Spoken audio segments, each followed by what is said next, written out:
Só mais um segundinho.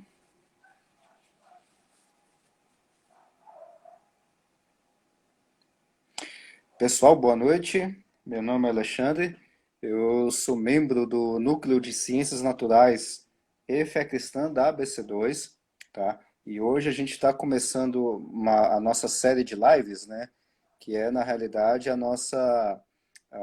vamos dizer o seguinte, a nossa continuação dos nossos trabalhos que a gente está fazendo dentro do núcleo, tá?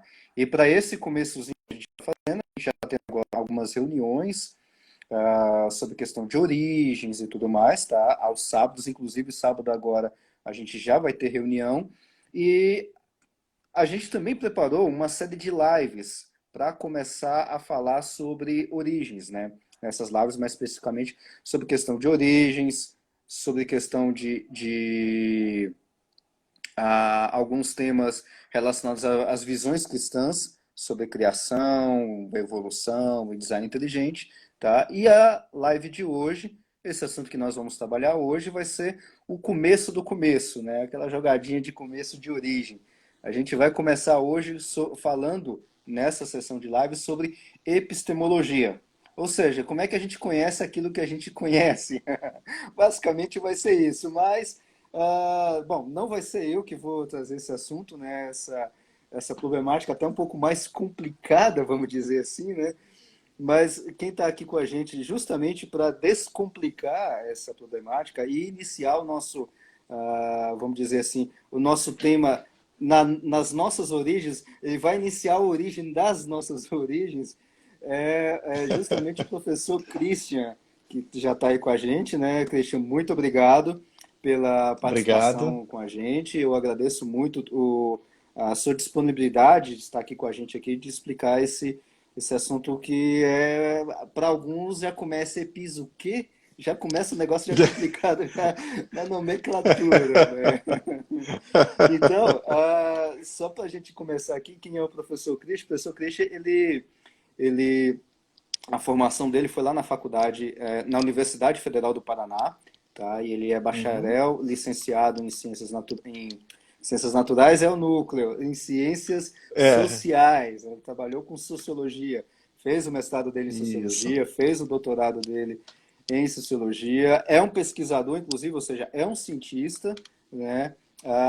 E as pesquisas que ele está fazendo justamente agora envolvem métodos sistêmicos para a compreensão de questões, e aí vai entrar um pouquinho, e ele vai explicar um pouquinho sobre essas questões epistemológicas, vamos dizer assim, com o desenvolvimento sustentável de comunidades, né? Ele trabalhou também como membro em pesquisa justamente da área de epistemologia que a gente vai falar hoje, epistemologia e sociologia ambiental, lá no Centro de Estudos Rurais do Paraná.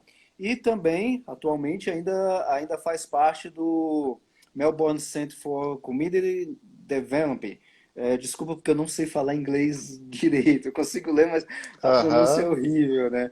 E aonde ele está desenvolvendo projetos relacionados à questão de ética, renovo de comunidades e design de projetos educacionais. Bom, melhor do que ele para explicar o que é esse tanto de coisas aí é justamente ele, tá? E aí a gente vai começar, a nossa conversa vai ser, como eu mencionei, justamente em epistemologia, né? Então, professor Christian, é contigo. Eu quero saber, a minha pergunta inicial é o quê? O que que significa esse termo estranho aí para a gente já começar? Ok. Então, primeiro, boa noite. É um prazer estar com vocês. Muito obrigado pelo convite, viu? Eu tenho uma relação muito boa com a turma da BC2 aqui de Curitiba, né? A gente fala que é a BC2 da República de Curitiba. Então, eu já conheço o Guilherme há algum tempo, tenho contato com pessoas de outros grupos, né? E Uhum. é um prazer estar com vocês, viu? É um prazer mesmo, faço com muito amor e com muito carinho. Então, respondendo a primeira questão, né, episteme o quê, né? Episteme é uma palavra grega que nós traduzimos conhecimento. Então, episteme é conhecimento, significa conhecimento, né? Vem do grego episteme, que é conhecimento, e logia vem do logos, ou seja, é o estudo de como se dá o conhecimento, né? E aí, nesse caso, nós podemos dizer que a epistemologia é um ramo da filosofia e é um ramo da filosofia que envolve qualquer disciplina, porque você pode ter, por exemplo, eu posso ter uma epistemologia das ciências sociais. O que é isso? Uhum. Como que quais ferramentas eu preciso utilizar para conhecer alguma coisa na realidade social? Eu posso ter uma epistemologia das ciências exatas, né? Quais ferramentas, quais métodos, quais abordagens eu preciso utilizar para que eu possa conhecer algo e que seja algo no sentido que eu digo científico, né? Algo válido, né? Com rigor, com método, com medidas, né? Mas a epistemologia vai estudar exatamente isso. É interessante essa questão da epistemologia, e vale a pena dizer isso, porque, assim, às vezes, quando você vai mais para a área de exatas, fica um pouco mais difícil perceber algumas questões. Não por Uhum. incapacidade, não é nada disso, não é nenhuma crítica a quem está na área das ciências exatas. Mas é porque você acaba lidando com coisas muito, digamos, concretas, objetivas, né? Eu trabalho com engenheiros, por exemplo. O cara faz o cálculo, ele faz a ponte, faz a barragem e, bom, o negócio funciona, né? As coisas funcionam. Uhum.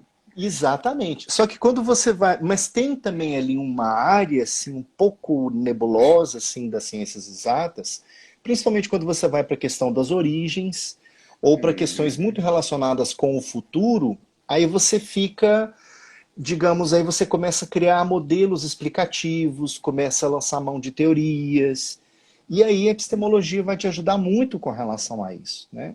Nas Uhum. ciências sociais, nas humanidades em geral, lidar com a epistemologia é muito mais obrigatório, digamos assim, ou pelo menos mais evidente. Porque se você pergunta para mim, Cristian, o que o sociólogo faz? Aí eu vou dizer para você, ele estuda todas as formações que envolvem grupos sociais. Se a ciência envolve grupos sociais, para que ela seja formada, eu posso ter uma sociologia da ciência. Só que eu tenho que definir o que é primeiro, sociedade, grupo social, isso não está dado, isso precisa ser definido antes, né? Uhum. E o importante é você conhecer, né, saber o tema, e aí eu já deixo o desafio que é assim, tem duas habilidades. Você sabe qual é a abordagem que você aplica na sua área de conhecimento científico, né? Ou você conhece ela criticamente, ou você é vítima dela. O que eu quero dizer? Não há meio termo.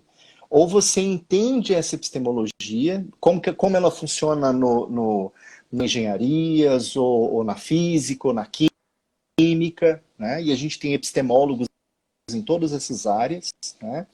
Ou você, o que eu quero dizer com isso? Você vai apadrinhar algum tipo de abordagem sem ter um conhecimento muito claro de que aquela epistemologia é uma epistemologia específica, que existem outras, que há críticas. Então, fica uma explicação já lançando um desafio aí, né? Uhum. Então seria o caso de, Beleza? no caso da epistemologia, e aí vamos dizer assim, indo já mais para as ciências naturais, que é onde a gente vai conseguir ver entre aspas, né? Porque tem muitas aspas no meio Uhum. dessa conversa toda, onde a gente já consegue Sim, obter, vamos dizer assim, dados com relação às origens. Então, a parte isso. de epistemologia seria diferente da forma como eu analiso um dado, então. Então, por exemplo, eu faço uma observação astronômica, eu vou falar um pouco mais de física, que é a minha Perfeito. área. Então, eu Ah, faço uma legal. observação, por exemplo, Excelente. de uma radiação cósmica de fundo, de alguma coisa. Então eu tenho dado. A epistemologia então vai me ajudar a Certo. interpretar esse dado. Seria isso então? Isso, exatamente. É como, assim, em termos de evidências, né, você como um físico vai fazer a coleta das evidências, né? Eu também, como Uhum, sociólogo, vou levantar evidências. Claro, eu vou utilizar outros métodos, vou utilizar outras abordagens, porque são áreas diferentes, né? Mas, por exemplo, você tem as uhum, evidências. Agora, como que você explica essas evidências? Como que você interpreta essas evidências? Aí surgem os modelos heurísticos ou modelos uhum, epistemológicos. é como você conecta essas evidências todas. Porque o dado em si, né, você tem o dado ali no papel, igual você falou, eu tenho uma radiação cósmica de fundo. Tá, mas o que que isso significa? Qual é a explicação que eu tiro disso? Né? Qual modelo teórico eu posso aplicar para que isso me dê outras explicações, ou pelo menos me leve para outras hipóteses que possam ser testadas, né? Então, é a epistemologia que vai te guiar. E aí vem a questão. Existem várias epistemologias. É por isso que a questão das origens é muito complexa, porque você vai ver, Alexandre, olha que interessante, né? Especificamente nesse assunto sobre as origens. Você vai encontrar pesquisadores bons, de renome, ligados a centros de pesquisa gabaritados, que trabalham com as mesmas evidências, mas apresentam interpretações diferentes. Então você vai ter, por exemplo, alguém que tende mais para uma abordagem epistemológica evolucionária, ou alguém que tende para uma abordagem epistemológica criacionista. E se você olhar o currículo dos caras, você vai falar, poxa, mas eu tenho pessoas boas aqui dos dois lados, né? Então, isso é muito importante colocar. O que que vai gerar essa diferença? Não é a evidência que é a diferença, que é diferente, né? A mesma estrela que você observa é a mesma que um outro, por exemplo, físico de uma outra, que trabalha com uma outra base epistemológica vai observar. Agora, como que ele vai interpretar isso? Como que ele vai reunir isso para chegar a conclusões, ou hipóteses, ou questões, né? E aí entra toda uma discussão filosófica, né? Sobre... E aí você pode ir para diversas áreas. É uma pena, eu tenho alguns desenhos aqui que eu poderia até mostrar para vocês. De repente eu posso até deixar para passar para o grupo depois e tudo. Mas quando a gente ilustra fica mais fácil de entender, né? Mas é bem isso, né? Você tem as evidências e você pode interpretá-las de modos distintos. Certo. Então, a epistemologia vai tá intimamente ligado, ou seria até um sinônimo de cosmovisão? Seria isso, então?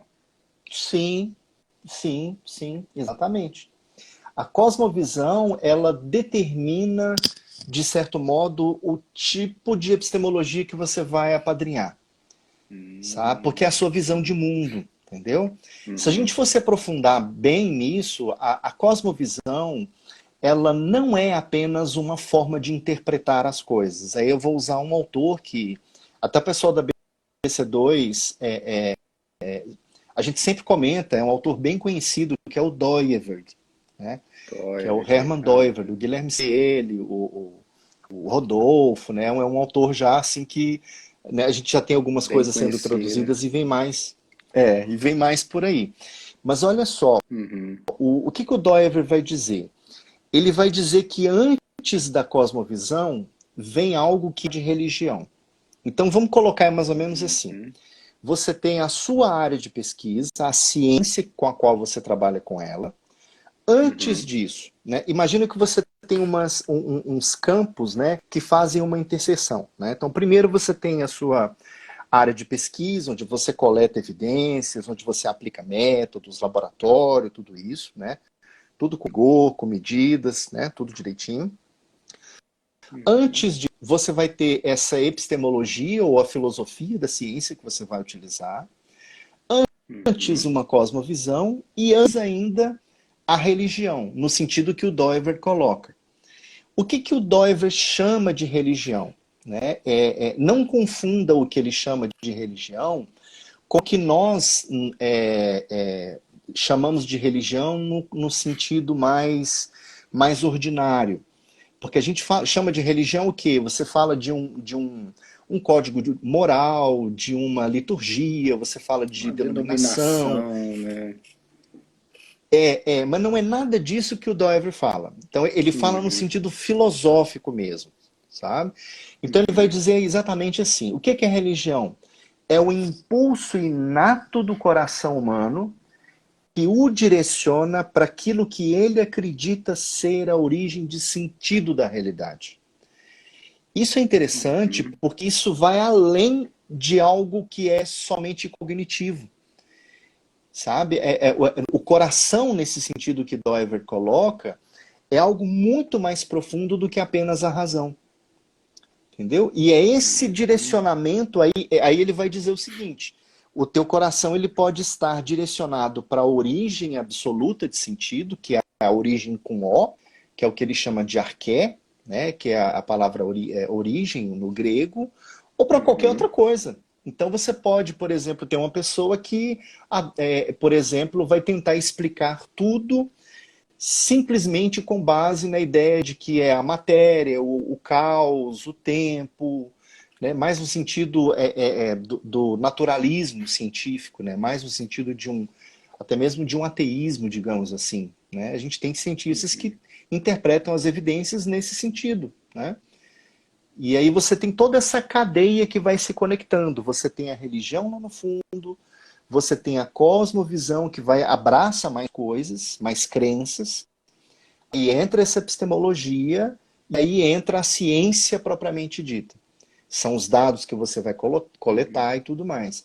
A partir do dado coletado, você tem todo esse filtro que está por trás, que vai te direcionar para uma interpretação, entendeu? Que vai te Uhum. colocar em direção a aceitar algumas coisas e rejeitar outras, né? A gente tem Uhum. outros autores que a gente poderia utilizar. A gente tem o Thomas Kuhn, que fala Sim. da estrutura das revoluções científicas. A gente tem o Karl Uhum. Popper, por exemplo, que também vai falar sobre a ideia de falsibilidade. Né? A gente tem o Michael Polanyi, que fala do conhecimento tácito. E veja bem, esses autores todos estão relacionados com áreas de exatas. Né? O Polanyi, por exemplo, veio da Uhum. química. Né? Então, assim, Uhum. quando você dá um passinho atrás, digamos assim, e começa a estudar, peraí, mas por que eu interpreto isso dessa forma? Né? Quais seriam as outras possibilidades de interpretação? Aí você começa a avaliar epistemologias diferentes, entendeu? Uhum. E aí me vem uma pergunta com relação a isso. Então, a gente tem, vamos dizer assim, várias epistemologias que está amarrado, acaba estando amarrado com vamos dizer assim, com o que a pessoa sente, ou a própria formação da pessoa. E isso vai direcionar a interpretação dela, daquele dado e tudo mais. Vai acabar nesse fio condutor entre vamos dizer assim, o dado, a observação da estrela e a interpretação que eu vou dar naquilo, mas a interpretação não é a interpretação do dado em si puramente, e sim daquilo que eu estou fazendo de acordo com a formação, com a visão e tudo mais que eu passei ao longo da vida. Mas nessa questão eu tenho várias epistemologias, mas tem como eu fazer um determinado tipo de filtro ou fazer uma hierarquia ou eu poder escolher entre essas epistemologias algo que vá, vamos dizer assim, eu vou usar um termo bastante leigo aqui, algo que vai realmente Uhum. mostrar a realidade. Não, essa realidade e essa interpretação aqui dessa epistemologia é o que vai chegar mais perto da realidade. Essas outras epistemologias aqui, apesar de fazer interpretação, não vai se aproximar tanto da Aham. realidade. É possível chegar a fazer isso? Sim, sim. A gente tem autores, eu posso deixar até algumas indicações para caso o grupo queira, né? Uhum, Mas o que normalmente a gente faz, e isso a própria sociologia, a gente tem uma sociologia da ciência, que vai tentar estudar exatamente isso, né? Como que grupos de cientistas, né? Grupos distintos, né? De cientistas, grupos que abraçam epistemologias distintas, são uhum, levados a interpretar dados de uma determinada forma. Isso seria um alvo da sociologia da ciência, por exemplo. Né? A gente tem um cara que uhum, chama Robert Merton, que na década de 50 e 60 publicou alguma coisa sobre isso. Ele era professor, ele era, né? Então ele começou a, olha, peraí, mas por que esse cientista olha para o mesmo dado e interpreta diferente? E ele começou a selecionar grupos de cientistas dentro de grupos de cientistas para ver isso. O que é possível uhum, fazer? É possível fazer um catálogo disso. Porque uhum, essa história da epistemologia, ela começa lá já na Grécia Antiga. Ou antes até, ela começa já com os profetas. Né? O modo como eles veem por exemplo, o modo como um Isaías, um Jeremias interpreta a realidade é diferente de Platão, de Aristóteles. Aí você tem toda uma história de construção do conhecimento e isso é perfeitamente possível mapear. Uhum. Quando a gente fala de ciência moderna, por exemplo, eu até coloquei um caso aqui que eu posso citar para vocês. Tá? Uhum. Um exemplo, né? A gente pode fazer um catálogo de epistemologias, digamos assim. Né? Mas vou dar um exemplo específico de dois autores que são... É porque eu acho que é um exemplo tão emblemático assim, sabe? E eram dois contemporâneos. Eu estou me referindo a René Descartes e Blaise Pascal. Uhum. Né? René Descartes é Uhum. muito conhecido, né? Tanto pela matemática como pela geometria, pelas contribuições também. Né? E Pascal, além de ser cristão fervoroso e tudo, ele também era matemático, ele é inventor do barômetro, da primeira calculadora mecânica. Então ele é um cara que... Uhum. Esses caras gênios assim, né, que transitam por várias áreas, né? E olha só Exato. que interessante. Eu acho que dá um exemplo bem legal de duas epistemologias bem diferentes. O que Descartes vai fazer? Ele tem um livro que ele chama das regras do método, método científico, né? Uhum. Então, a segunda regra do método para Descartes é a seguinte: ele vai dizer que eu preciso dividir cada dificuldade que eu encontro na realidade nas menores partes o possível para tentar resolvê-las. Então, por exemplo, se você é um físico, você não vai tentar resolver todos os problemas da física ao mesmo tempo. Você vai fazendo recortes, vai fazendo análises Uhum. e você vai conectando as coisas. Isso que Uhum. Descartes falou faz sentido? Faz. Faz principalmente no contexto que ele veio. Ele era geômetra, ele era um matemático. Quando você tem um cálculo, uma equação muito extensa, o que você faz? Você vai isolando os componentes, vai resolvendo as partes, né? E aí eu costumo brincar, né? Mas assim, é só brincadeira de humanas mesmo. A gente fala assim, né? Que começa uma equação, aí 10 páginas depois x é igual a zero. Resolve. Exatamente. Não, e isso na área de ciências naturais é o clássico. Eu fiz um doutorado em cima disso para provar lá na frente que a variável que eu comecei com a equação Pois é. gigantesca de uma página dá zero. Isso aí é natural. Exatamente, exatamente. Então, assim, faz sentido isso que ele falou? Faz, claro que faz. Né? Mas aí, qual foi o Uhum. problema que aconteceu na sequência? A ciência moderna adotou essa metodologia como sendo a metodologia suficiente para todas as áreas do conhecimento. Entendeu? Uhum. Então a gente acaba tendo hoje um processo que alguns autores chamam de babelização do conhecimento. O que é isso? Você pega um físico, um sociólogo, um psicólogo e um agrônomo. Eles não conseguem conversar entre eles. Não consegue. Porque Isso na existe uma prática se fragmentação. acontece.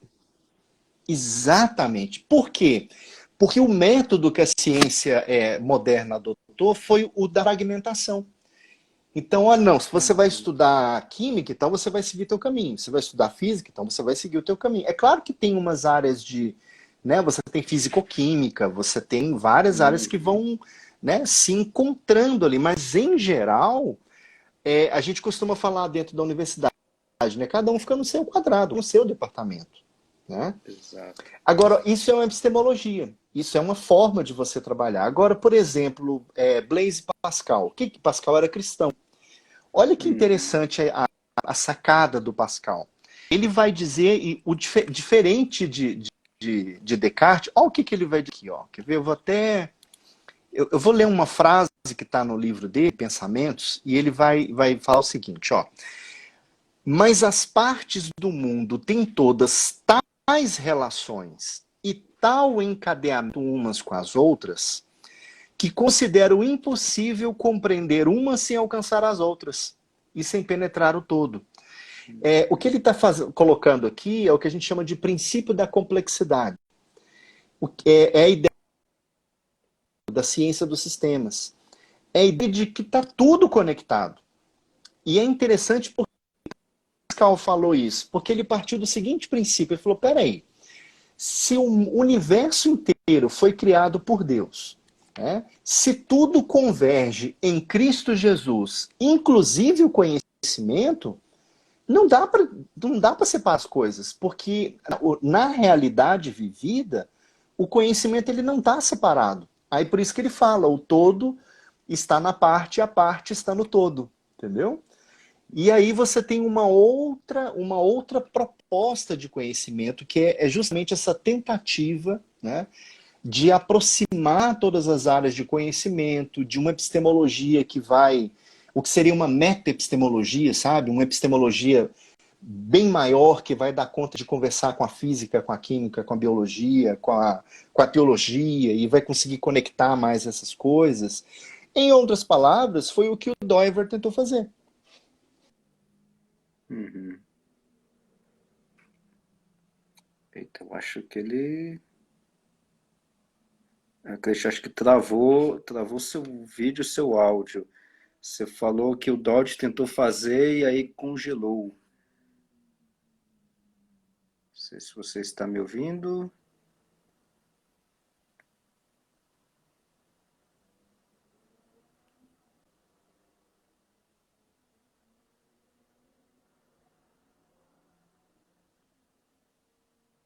Eu não sei se ele está me ouvindo, porque eu não estou conseguindo ouvir mais. Você está me ouvindo, Christian? Só escutei a parte do que você falou que Dodge tentou fazer e aí congelou. Não sei se você me ouve.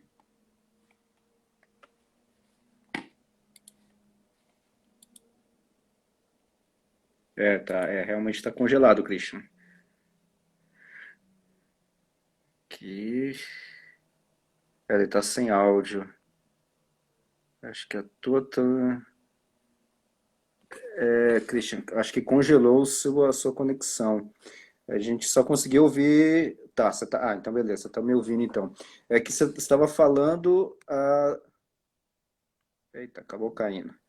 Bom, pessoal, deixa eu tentar adicionar ele aqui novamente, então. Acho que a conexão dele que deve ter caído, tá? Bom, agradecer o pessoal que está assistindo com a gente aí, o Thiago também, falando aí que um dos grandes desafios nas críticas feitas no tema criação e evolução é justamente compreender os conceitos por trás das teorias, ou seja, a epistemologia própria do camarada que está fazendo a análise da coisa, né? Mais do que analisar evidências puramente, né? Então, analisar o analisador é justamente esse problema. Deixa eu tentar adicionar ele aqui novamente.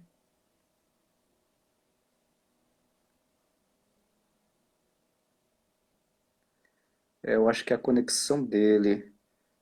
Estou tentando adicionar ele aqui novamente. Vamos ver aqui se vai.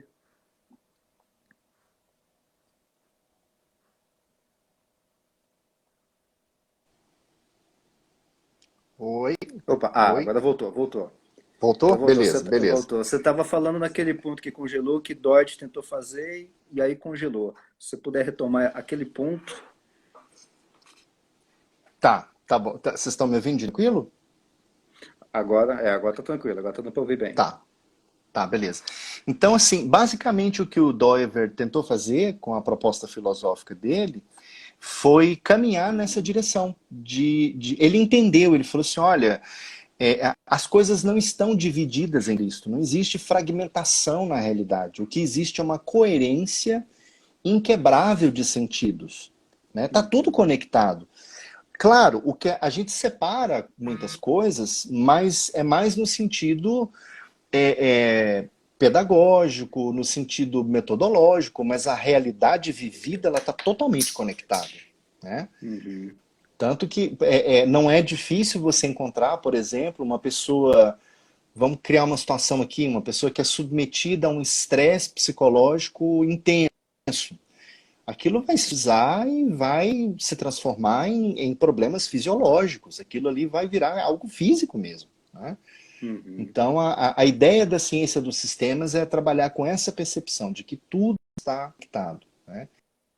E Uhum. O Doiver trouxe uma grande contribuição. Eu acho que Pascal, Calvino falava um pouco sobre isso, Pascal falou sobre isso.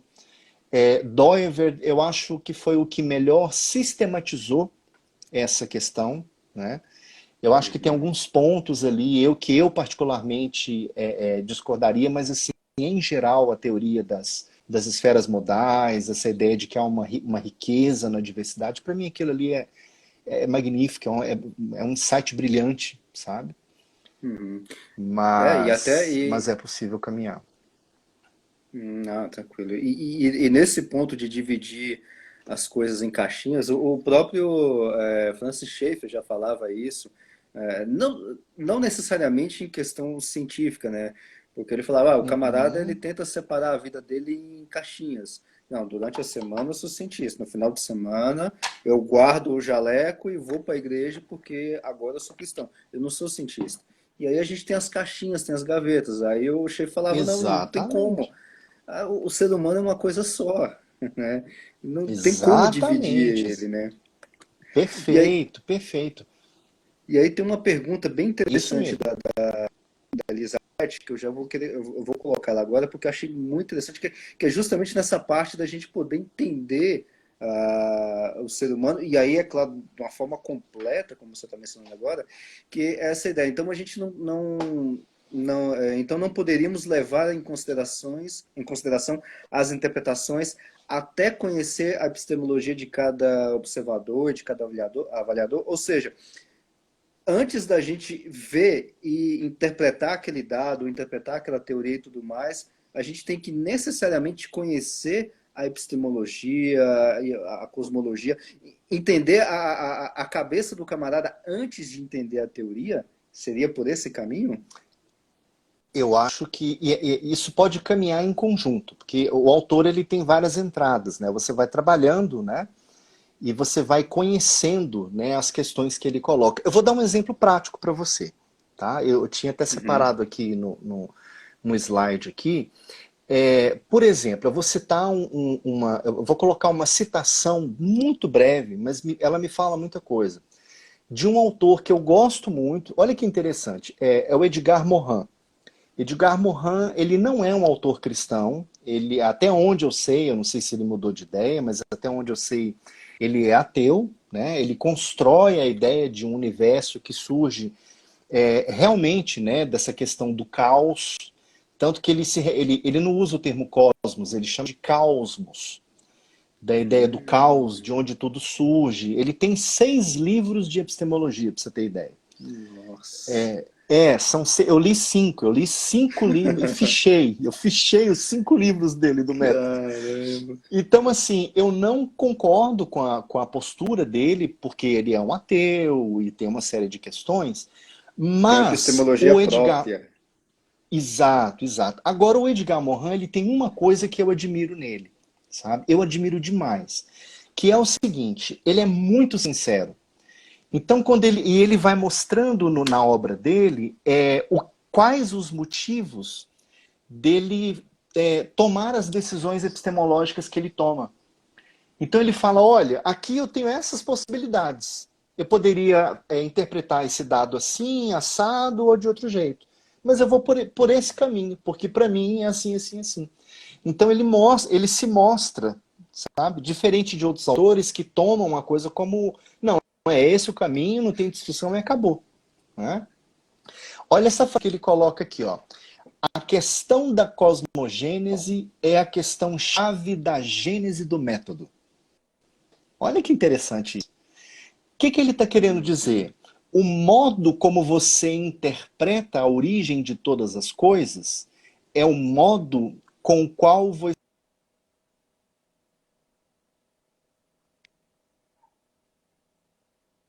Eu acho que ele travou de novo. Deve ser a conexão dele. O Christian.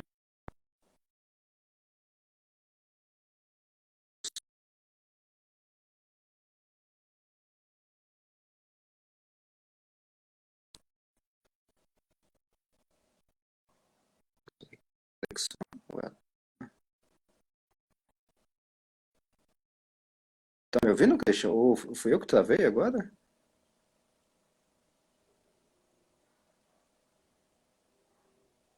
Vocês estão me ouvindo? Ah, agora parece. Caiu. Não, aqui ainda continua. Cancelar. Acho que travou. Peraí.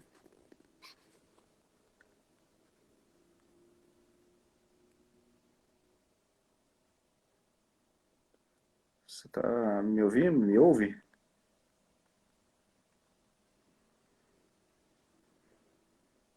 É, eu acho que foi ele que acabou caindo. Tá, deixa eu colocar ele aqui novamente.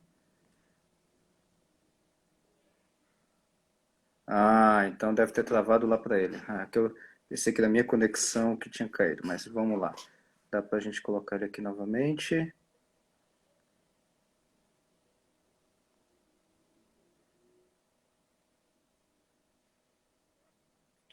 Só um segundinho. Foi bem, poxa, bem na hora que eu tava falando do Edgar Morin. Ah, agora voltou, Christian. Você tá me ouvindo? Ah, voltei, voltei.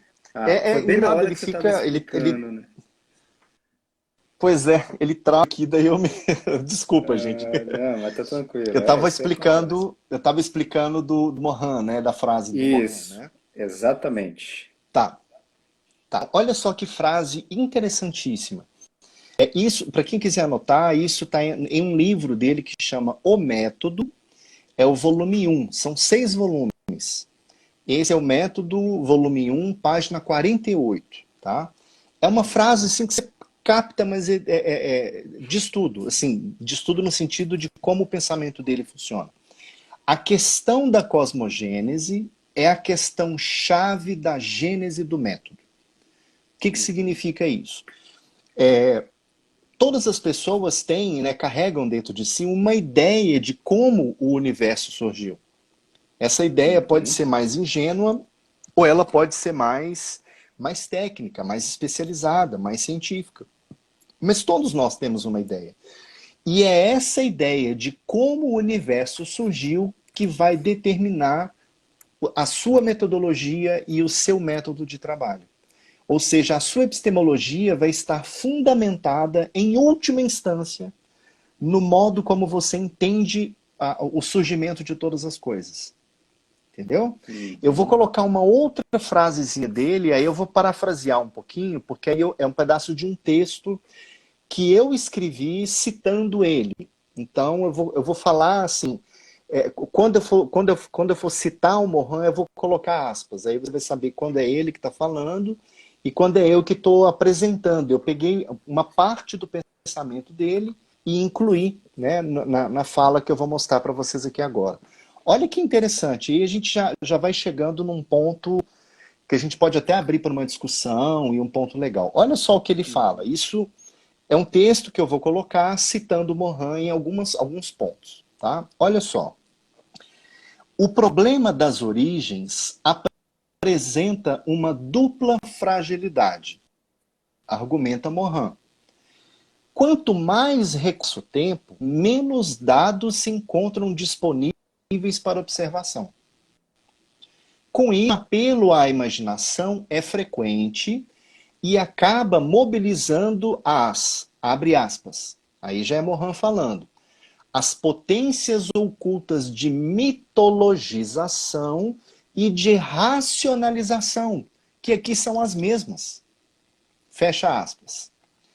Além disso, essa questão traz em seu corolário uma aporia clássica.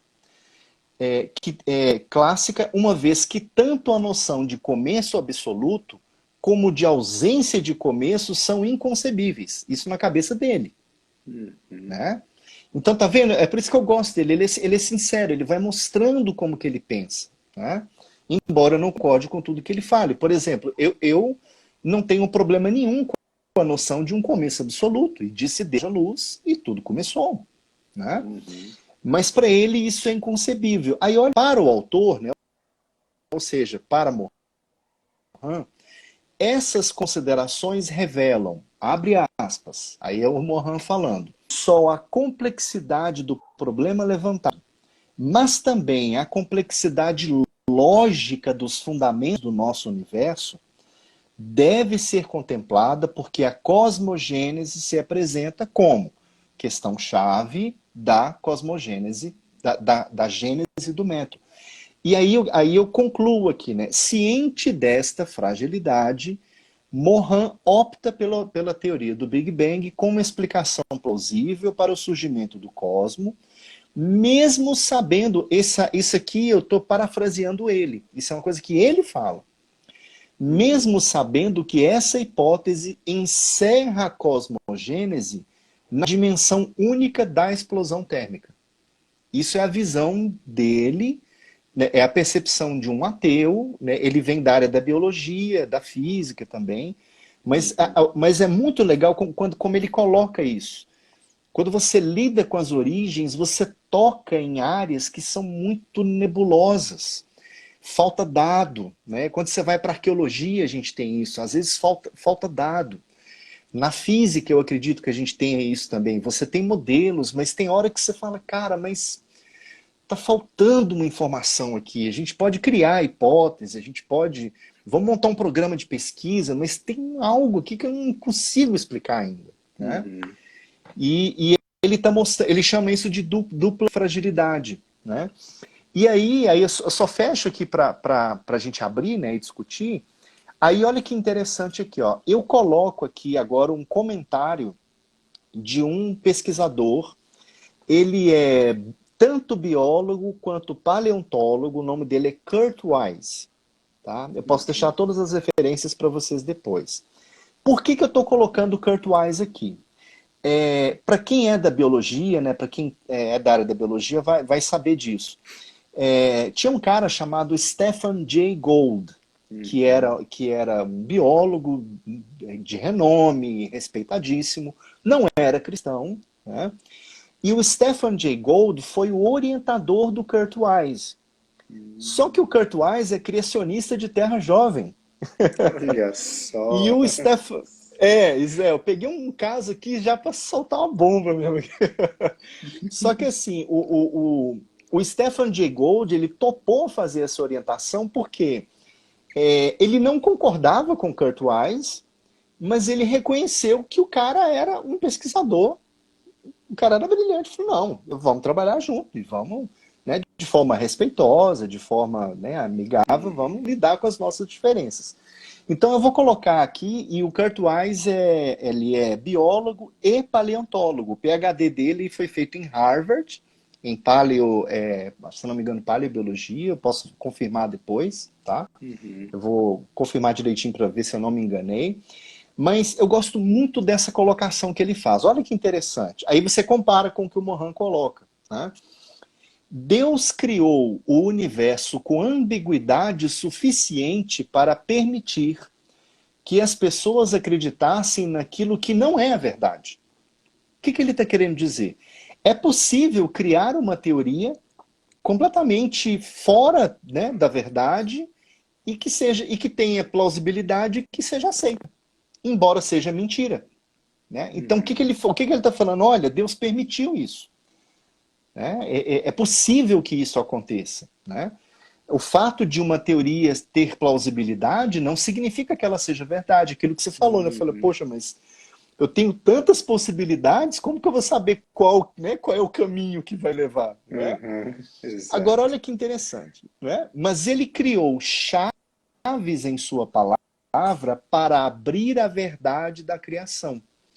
Ele criou tudo de tal maneira que as verdades mais profundas não podem ser desbloqueadas sem as chaves da sua palavra. Assim, é toda uma citação dele, né? Assim, ele criou o universo de modo que outras interpretações não sejam apenas críveis, mas justificáveis. Olha como isso é punk, né? Elas são defensáveis. Você pode encontrar prova para elas de modo que elas te tragam conforto. Aí ele fecha, né, que eu acho esse fechamento dele brilhante. Se isso for verdade, a Bíblia é necessária. Olha que fechamento interessantíssimo que ele põe aqui. Aí eu coloco, né, aí aqui é a última, é realmente a última questão que eu coloco. Nós temos algumas áreas relacionadas com os fundamentos da ciência. que seriam áreas que estão correlacionadas com a epistemologia, que são fundamentos para a cosmovisão. Então a gente tem a epistemologia, que é a teoria do conhecimento. Nós temos a teleologia, que é a teoria das causas finais. A gente lida com isso em todas as áreas. A física tem uma ideia de como que o mundo vai acabar. A história tem uma ideia de como as coisas vão caminhar. Você tem várias propostas, né? A ontologia, que é a teoria do ser, né? É o ser em si, né? O que é a existência, né? Como que a gente define por que algo existe e algo não existe, né? Ou o que existe de fato, né? Porque a epistemologia já está lidando com o conhecimento de algo que está posto. Mas a ontologia vai perguntar, mas esse algo que está posto, ele é verdadeiro? Ele existe? Eu posso acreditar que isso existe mesmo? E aí você tem a cosmologia, que vai estudar as questões relacionadas com a estrutura do universo e lidar com a ideia da criação do universo, como que o universo foi criado, né? E aí você vê, né, como é difícil lidar com essa temática que a gente está lidando. E assim, eu como um pesquisador que sigo, né, essa linha do criacionismo, principalmente o criacionismo de Terra Jovem, eu acho fundamental essa colocação do Kurt Wise, né? A Bíblia é fundamental, porque eu vou encontrar elementos nela que vão me dar uma direção. Porque senão, o que acaba acontecendo, é claro que isso é uma revisão constante. Isso é uma revisão constante, tá? Eu não tô me colocando aqui como alguém que vai... isso não é um fundamentalismo, entendeu? Não é dessa forma. Mas assim, eu preciso ir para a Bíblia, preciso olhar para as evidências, preciso voltar, preciso, sabe? Eu preciso sempre estar fazendo esse diálogo. O Doivre falava isso, ele falou, olha, o diálogo ele tem que ser cavalheiresco, né? Ele tem que ser respeitoso, pessoas de outras áreas, né? Mas aquilo que o Kurt Wise fala, né? Se existe essa ambiguidade na habilidade de se compreender as coisas, a Bíblia é necessária. Ela é necessária, porque se você tira a Bíblia, você pode ir para qualquer lugar.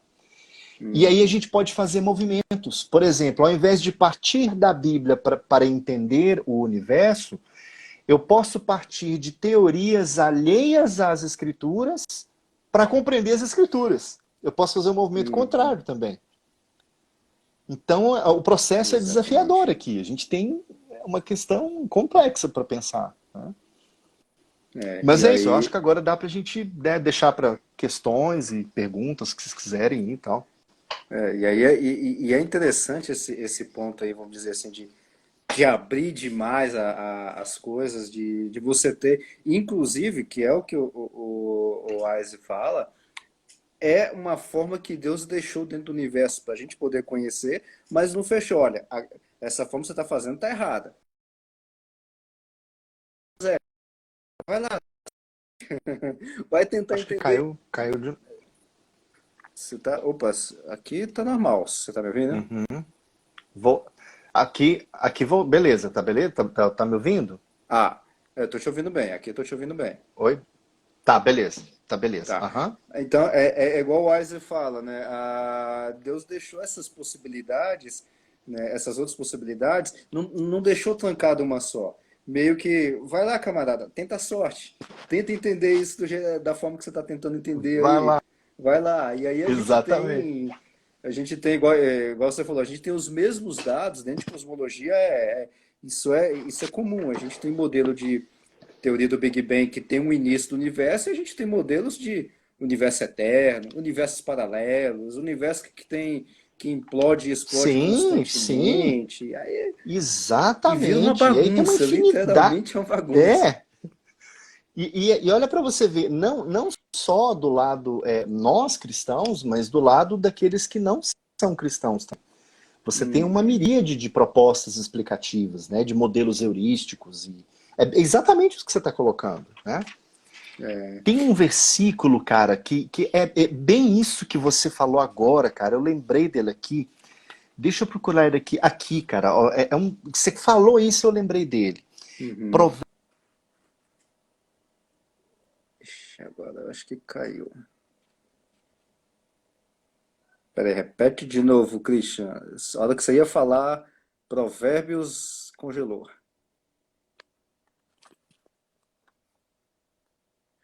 Que congelou.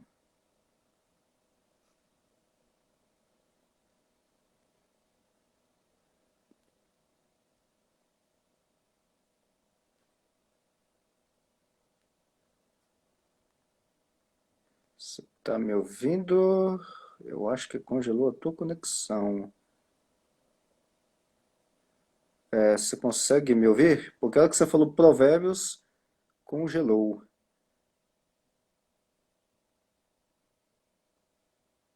É, tá congelado, né? Mas você tá me ouvindo o áudio? Ah, congelou a dele. Então, acho que deve ser alguma. Ele caiu de novo, pô, bem no finalzinho, velho. Deixa eu puxar aqui novamente. É, a conexão, eu acho que deve ser a conexão dele. Bom, deixa eu tentar colocar ele aqui novamente. Então, pessoal, enquanto ele adentra aqui, eu vou pegar do final e aí eu já concluo com ele.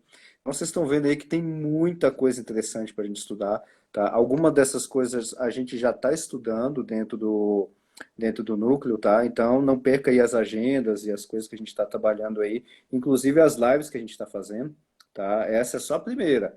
Essa aí é só a parte de epistemologia. Tem muita coisa ainda para a gente tratar ainda, tá? Tem bastante coisa ainda, essa é só a primeira.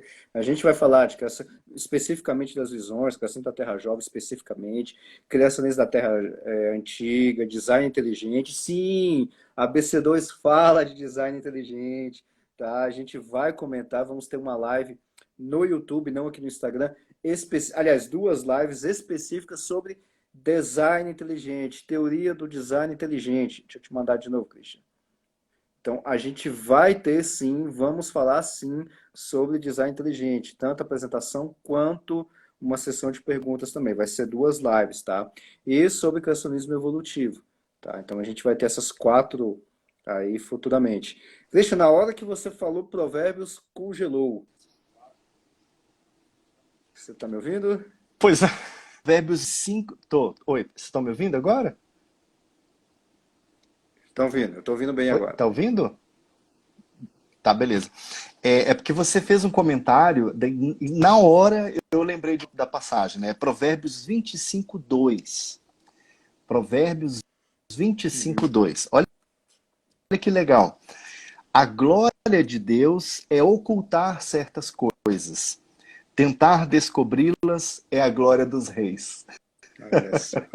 E aí você pode substituir reis por cientista que cabe tranquilamente, né?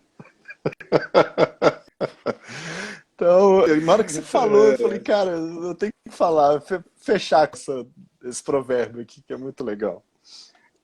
Pois é, não, A foi gente tem que muito. correr atrás. Deus quer ser descoberto, né? Ele quer, né?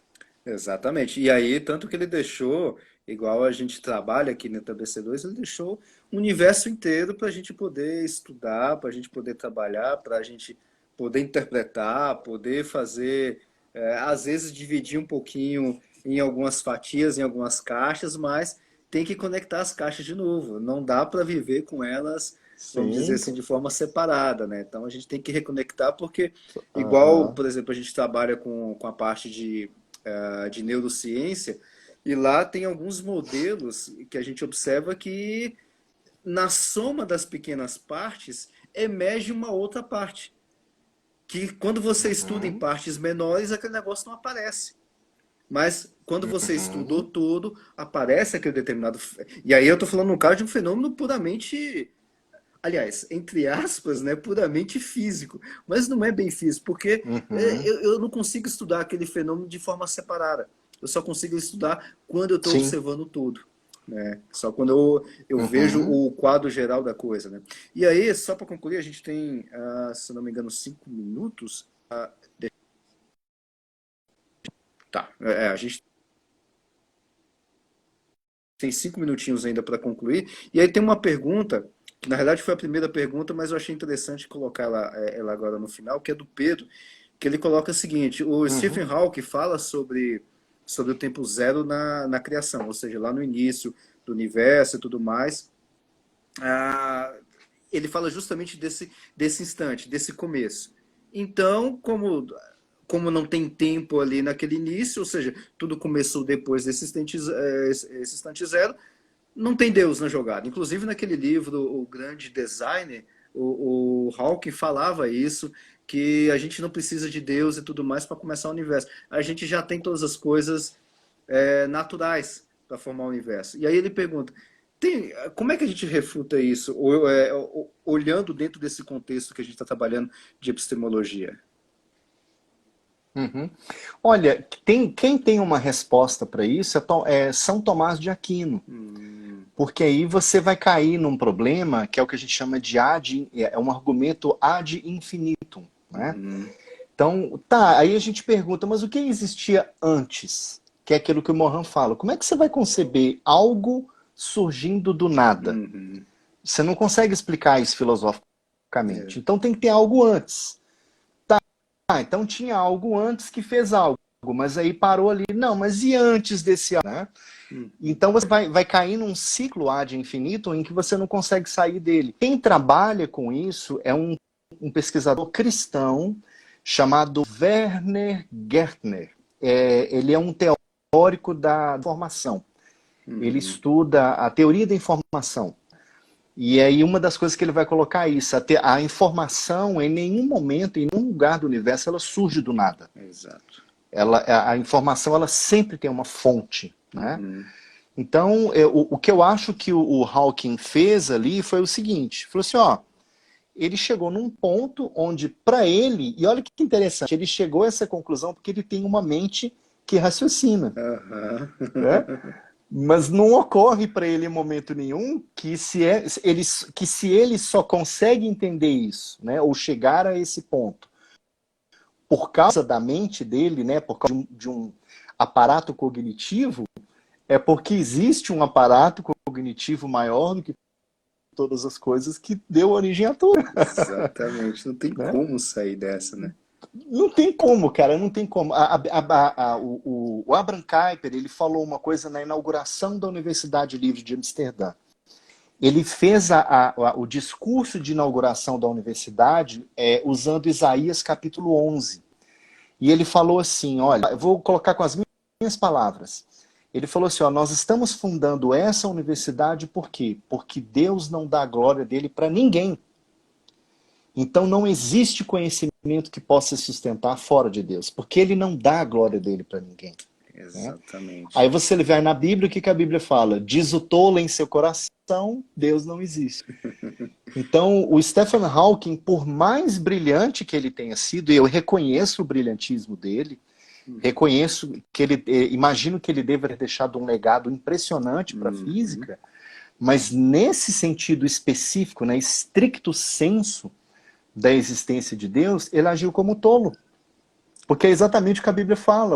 É o tolo que fala no coração, Deus não Deus não existe. existe. Né? Exatamente. Não, e eu também, até como físico, compartilho justamente dessa mesma visão, né? Que ele acabou meio que dando uma escorregada. Bom, senhores, a gente está Sim. finalizando, então. Eu vou concluir essa nossa conversa justamente com a frase do meu amigo Tiago, que ele coloca uma frase do Craig, né? Em outras palavras, né? Nada vem do nada, ou fora do nada, nada vem. Tá? Então é um negócio muito Exatamente. interessante, né? E aí, dentro também lá do nosso núcleo, lá, a gente, agora nesse semestre, a gente está estudando um pouquinho sobre algumas questões de origem, né? Amanhã, inclusive no sábado, a gente vai ter mais uma reunião para falar sobre a origem da Terra. E aí é uma questão um pouco mais física, que é o que a gente está começando. Tá? E vamos ter Uhum. também, como eu tinha mencionado anteriormente, outras lives justamente nesse sentido sobre a questão das origens, sobre visões cristãs sobre as origens e tudo mais. Então é isso, pessoal. Muito obrigado por quem participou. Professor Christian, foi um prazer te conhecer meio que virtualmente, Obrigado, cara. mas nessa conversa toda foi um prazer muito grande. Muito obrigado por essa. Na realidade, foi nem uma conversa, foi uma aula mesmo. Tá? Muito obrigado. Viu? Obrigado. Obrigado, viu? Tá certo, Foi um pessoal? prazer enorme estar com vocês. Tá certo, então, pessoal. Muito obrigado e até a próxima. Até mais.